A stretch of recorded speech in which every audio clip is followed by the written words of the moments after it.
અમદાવાદ મહાનગરપાલિકાની ચૂંટણીમાં ફરી ગાજ્યું છે પાકિસ્તાનનું નામ। જી હા, ચૂંટણી જાહેર થતાં જ પાકિસ્તાનના મુદ્દાની એન્ટ્રી થઈ છે।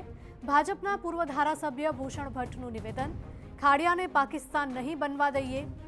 વર્ષ 1972ની ખાડિયા બેઠકમાં ભાજપનો અડીખમ ગઢ આજે સુરક્ષિત છે। લોકો ચારધામ યાત્રાની જેમ મતદાન કરવા બહાર નીકળશે। અલગ નામના લોકો હવે મત માંગવા ઘરે ઘરે આવશે। સંખ્યા ઘટી પરંતુ ખાડિયામાં કોઈ પગ પેસારો નહીં કરે।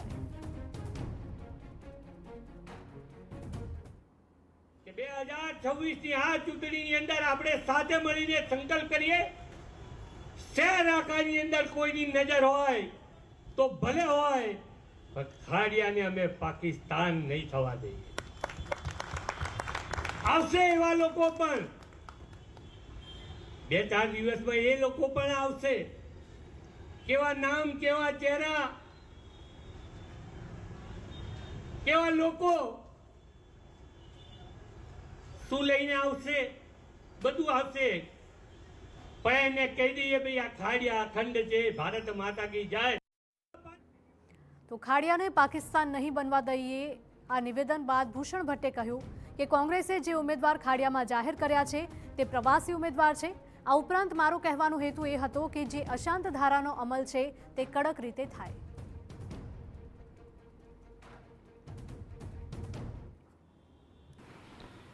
ક્યાંક ને ક્યાંક જમાલપુર કે જુહાપુરાની અંદર જે પરિસ્થિતિ થઈ છે એ મનસા જો ખાડિયામાં ઉમેદવાર તરીકે આવ્યા હોય અને એ ઈચ્છા એમની પૂરી કરવાની તમન્ના હોય તો એ આ ખાડિયા નહીં સહેલાવી લે, નહીં સહન કરી લે।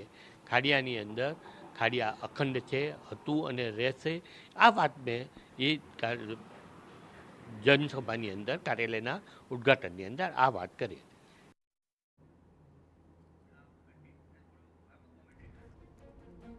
તો વર્ષ 1972થી ખાડિયામાં ભાજપનો ગઢ અડીખમ રહ્યો છે। લોકો ચારધામ યાત્રાની જેમ જ મતદાન કરવા માટે બહાર નીકળશે તેવું નિવેદન આપ્યું હતું। આ સાથે અલગ અલગ નામના લોકો હવે મત માંગવા ઘરે ઘરે જશે તેવું પણ કહેવામાં આવ્યું।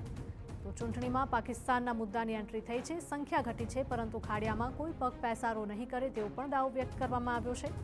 અમદાવાદ મહાનગરપાલિકાની ચૂંટણીમાં ફરીથી પાકિસ્તાનનું નામ ગાજ્યું હતું।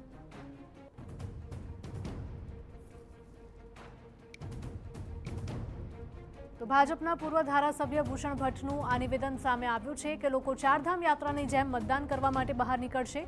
ખાડિયાને પાકિસ્તાન હવે નહીં બનવા દઈએ તેવું ભૂષણ ભટ્ટે પોતાના નિવેદનમાં કહ્યું હતું।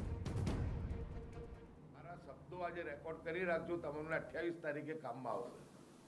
એટલે એ હારનો ભય છે એમને કે જે રીતની સ્થિતિ એક દરિયાપુર અને ખાડિયાની અંદર વાત કરું કે ખાડિયાની અંદર ઇમરાન ખેડાવાલા 2 વખત જીતીને આવ્યા, મુસ્લિમ ધારાસભ્ય છે, પરંતુ અમને ખાડિયાવાળના હિન્દુ સમાજના પણ 8000થી વધારે મત મળ્યા છે।